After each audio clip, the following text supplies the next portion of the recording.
the destructive consequences of that statement for a moment.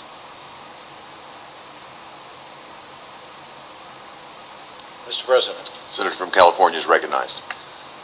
Today, the Senate is on track to confirm Kash Patel as director of the FBI. Think about that statement for a moment.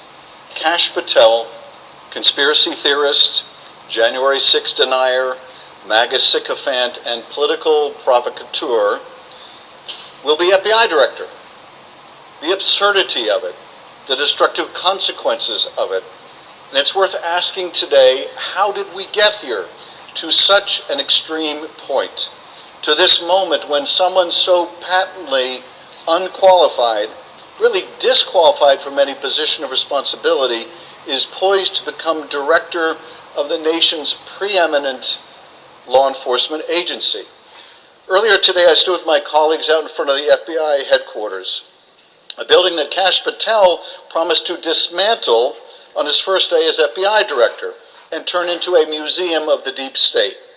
The home of a department that we all know he will convert into a political weapon for the president. The president, who is a serial lawbreaker and will use Patel as a tool for retribution against his enemies. But in a democracy, law enforcement does not serve the president, let alone someone who fashions himself as a king.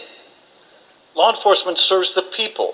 It is nonpartisan. It is not a vehicle of political payback for a political party. And yet we are watching the FBI and DOJ hollowed out, dismantled, and turned into an investigative and prosecutorial extension of Donald Trump's White House.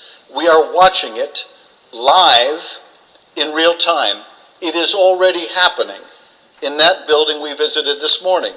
In just the last month, Donald Trump's Department of Justice has engaged in a brazen, sweeping purge, a rolling Saturday night massacre, an unmistakable campaign to intimidate, to punish, and to drive out thousands of hardworking, nonpartisan FBI and career DOJ employees. This is happening as we speak. Acting Deputy Attorney General Emil Bove fired roughly 24 prosecutors involved in January 6 criminal cases. Not for cause, not for corruption, not for misconduct. They were fired for failing what is in effect a loyalty test. A loyalty test. A MAGA mob attacks the Capitol on January 6th to stop the peaceful transfer of power. They beat police officers, gouge them, bear spray them, all in the service of an even bigger crime, stopping the peaceful transfer of power after Donald Trump lost his re-election. And they get pardoned by Donald Trump. The lawbreakers get pardoned. And the brave FBI agents who track down these violent miscreants, these agents get punished. They get fired. They get purged. The one-man wrecking ball that is Donald Trump is turning the world upside down. The criminals are being pardoned and the cops are being punished. Now, Kash Patel sat before the Senate Judiciary Committee and under oath insisted he knew of no plans to punish FBI employees involved in investigations related to Donald Trump.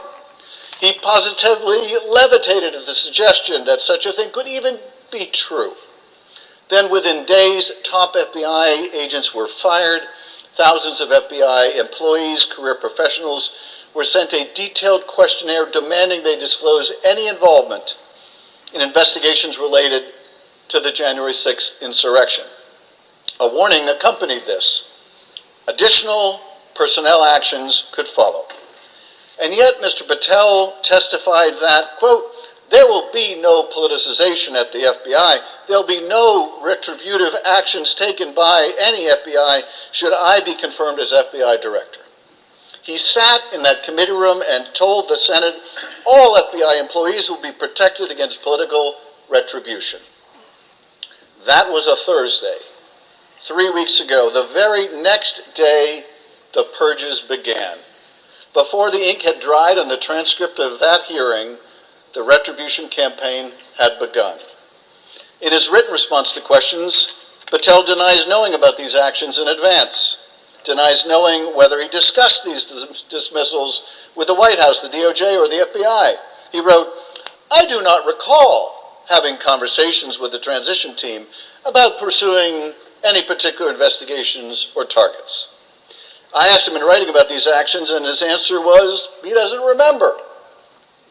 But in fact, whistleblowers have come forward to testify or to state that not only did Patel know about the upcoming purges, he was directing those dismissals. How could he not recall that? It wasn't years ago or even months. It was days before. Days before his written answers to those questions, those written answers where he said he couldn't recall, he was directing these purges covertly as a private citizen. But he doesn't recall. Purges of quality career professionals who dedicated their lives to the rule of law, who have been fired, laid off, or forced out because they dared investigate a violent insurrection on our Capitol, or the President's retention of classified documents that contained our nuclear and other national security secrets. There was a time in our country when the FBI was weaponized, when it served as a sword for the President, and the DOJ served as his shield. When Hoover authorized covert harassment campaigns against the perceived enemies of the President, we thought those days were over, and they were over until now. We must not put in place a Roy Cohn for the President, someone who will bend and break the law to serve the President's personal and political aims. For therein lies the path to corruption, to unlimited power, and to malfeasance of the highest order. We put up guardrails to prevent one man and his cadre of company men from turning the Bureau and Department into a partisan and lawless battering ram. We must not take them down. Because we know the road that lies ahead. And we know that Donald Trump cannot destroy the nonpartisan character of the FBI and the Department of Justice without his enablers. And Kash Patel? Kash Patel is Donald Trump's hand-picked enabler and henchman. The guy who would say yes when everyone else would say no to any immoral and unlawful requests made by Donald Trump. The guy who publicized his deep state list, almost half of whom are Republicans. The guy who worked for and retains millions of dollars in stock in a company supported by the Chinese Communist Party. In any normal world,